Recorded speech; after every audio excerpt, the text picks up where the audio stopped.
I would like to start today with a correction. I said in a previous review that there is no Starlight Drive-In in New Vegas. I was wrong. There is a California Sunset Drive-In. However, it does not match the location shown in the show, what with the projection screen not being against a cliff face, and it would mean that Lucy and Ghoul Howard would have had to move up the long 15, gone either via Prim Pass or Nipton to Novak, then double back the way they came to go to Prim.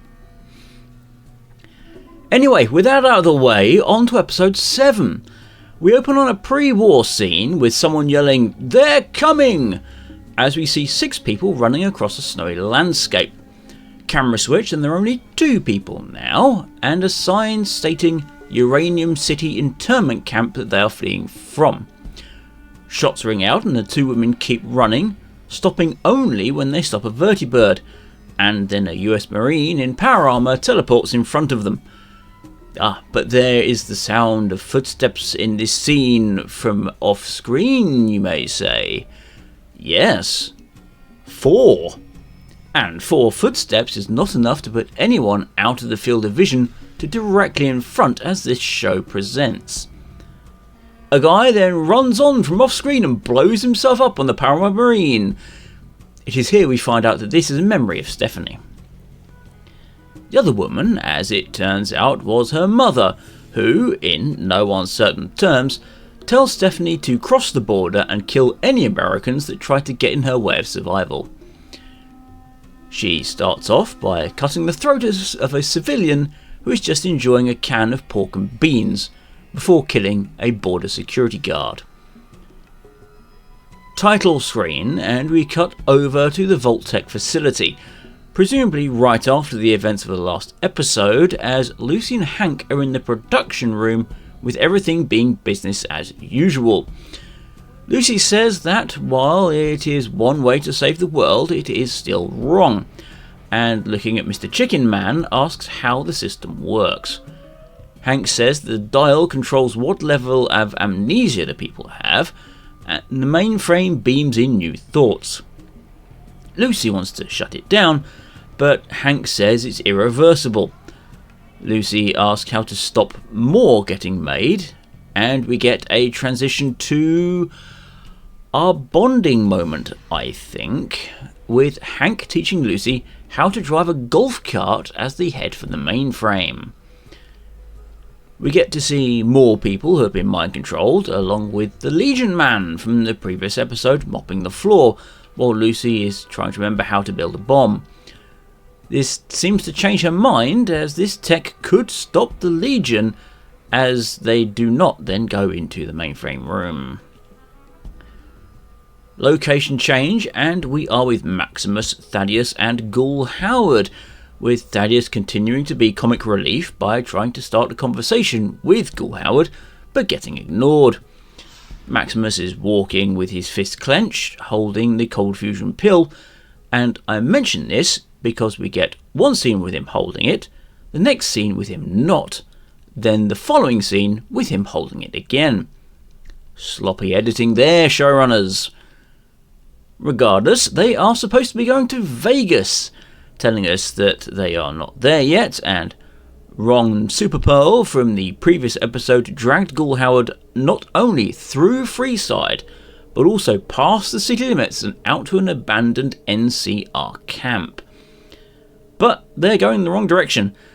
You see, this is because Ghoul Howard apparently knows a weapons stash that will get them past the death claws. How does he know? Well, don't question it. He read the script, and the script said there was one here. Or, something like that. We get an altercation between Ghoul Howard and Maximus over the cold fusion pill, with Ghoul Howard asking how Maximus got it. Maximus does not answer, instead saying he's giving it to Lucy, and this is apparently enough for Ghoul Howard. What is it, honestly, with this show and characters not giving straight answers? Back to pre-war now, and Cooper is talking with Stephanie, who somehow managed to get a job in the Lucky 38 despite being an illegal immigrant. She wants to get into a vault. Cooper cannot help her and suggests asking Hank, who is currently bundled up in a laundry trolley. Scene change to the Atomic Wrangler, still pre-war, with Cooper entering and then going to talk business to the boring congresswoman who he bailed out of jail at some point off screen, where they discuss handing over the cold fusion pill to the president, which she can arrange, rather than sell it to House as per Barbara's intention. Back with Maximus, Thaddeus and Ghoul Howard as they enter the NCR stockpile, with Maximus finding a grenade rifle, Thaddeus a bolt-action rifle, and Ghoul Howard a Gauss rifle. Thaddeus tries to spark up conversation again about them both being ghouls, then shows a mouth growing on his shoulder. Ghoul Howard does not respond. Maximus asks why he is helping them, and he says it is all in exchange for the cold fusion pill, before cutting a rope and revealing NCR Ranger power armor, which, based on the dust and cobwebs, has been sitting here for a very long time indeed. It also has 5 kill markings on the helmet, meaning it has been used in combat. Maximus hands over the pill. Now, this is yet another very convenient thing to me, as the helmet marking, as previously mentioned, tells us the suit has been used. The NCR were at this location, and as we will find out later, this location has at least one fusion core in it.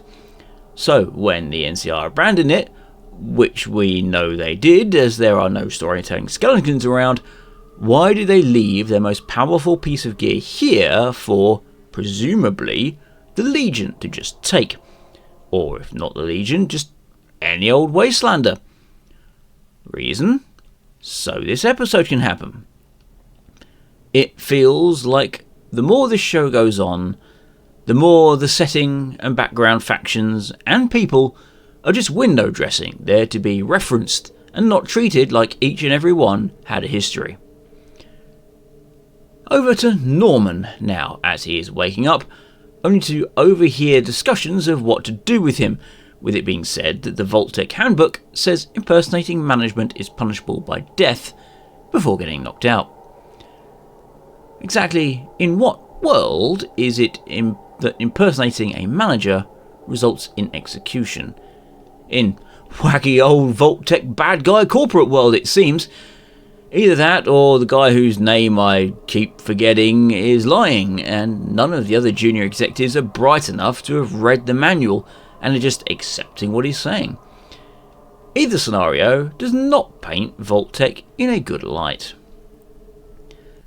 Over to Chester, cleaning up after dinner. He asks about their wedding, but is rebuffed. Finding the sink's garbage disposal is jammed, he reaches in and pulls out Woody's glasses.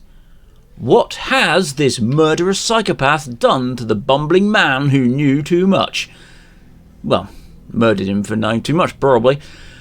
He asks where Woody is, and she says she sent him to 31 for special training.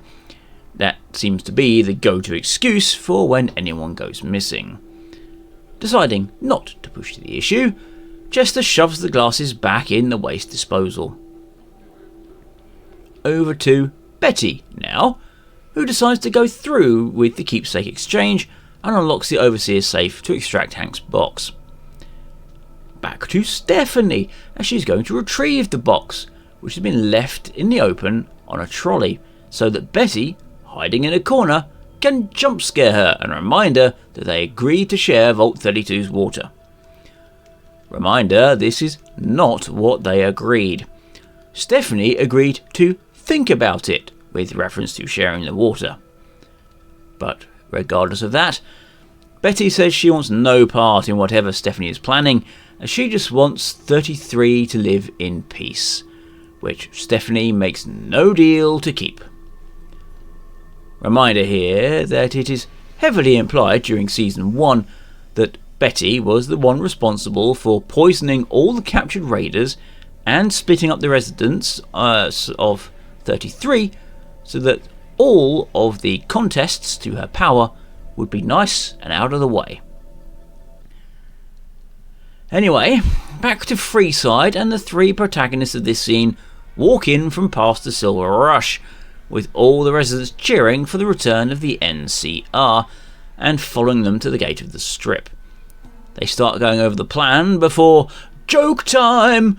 Ghoul Howard tells Thaddeus to get up on a roof before his arm falls off.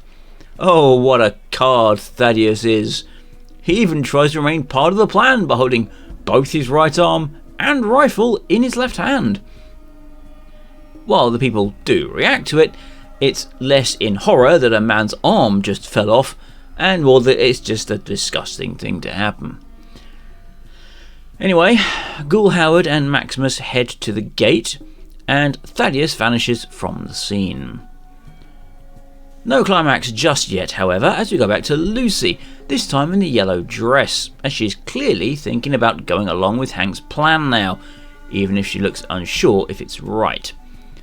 Still, she goes to have dinner with him, still handcuffed, and then engage in small talk until Old Man Ranger walks into the scene to fill up their glasses with water.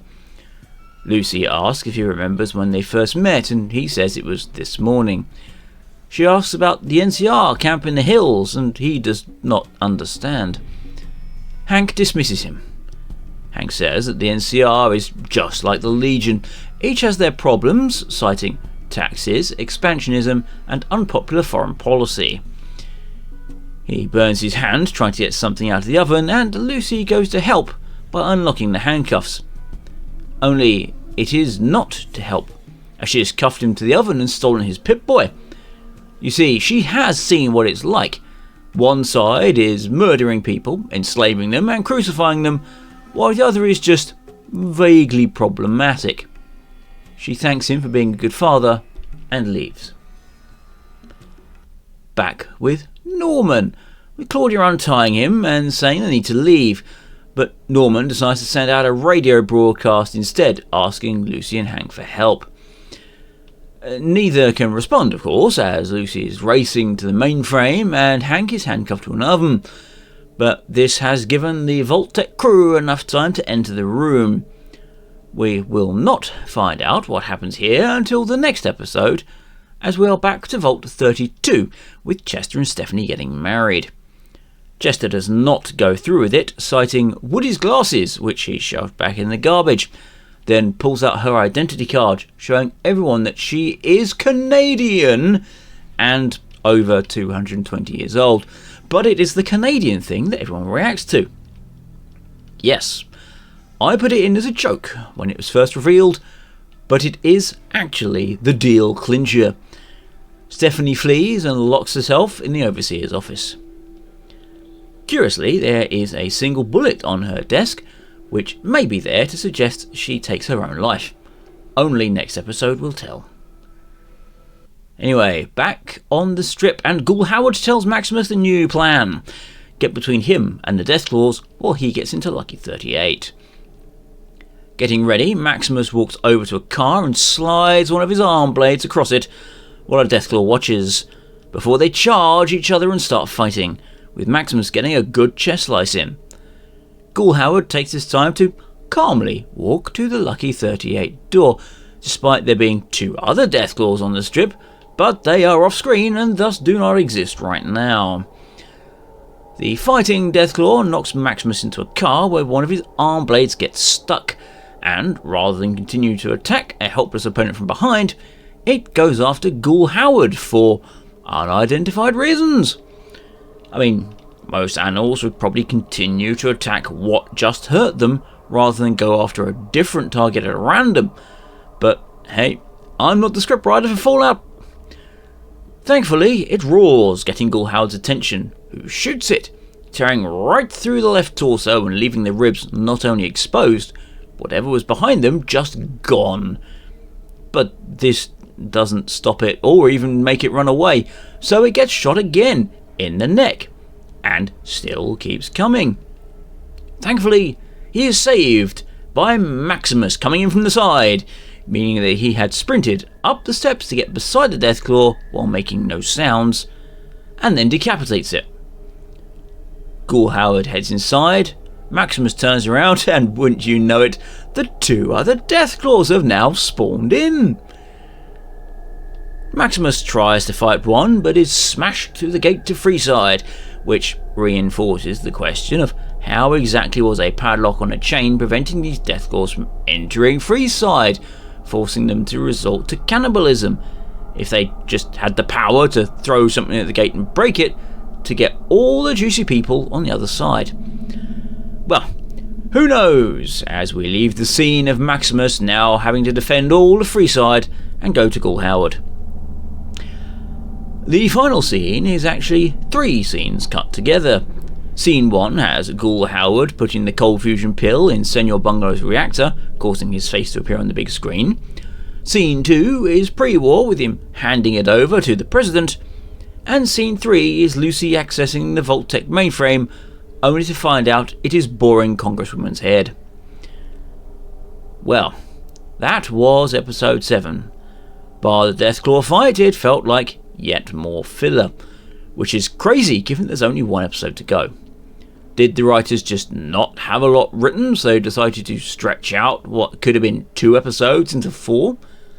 I do not know. This is yet another 3 for me, as the events boil down to getting the NCR gear, then going to the strip in the 38. The Norman scenes didn't even need to be here and just took up time, and the pre-war scenes felt longer than they needed to be.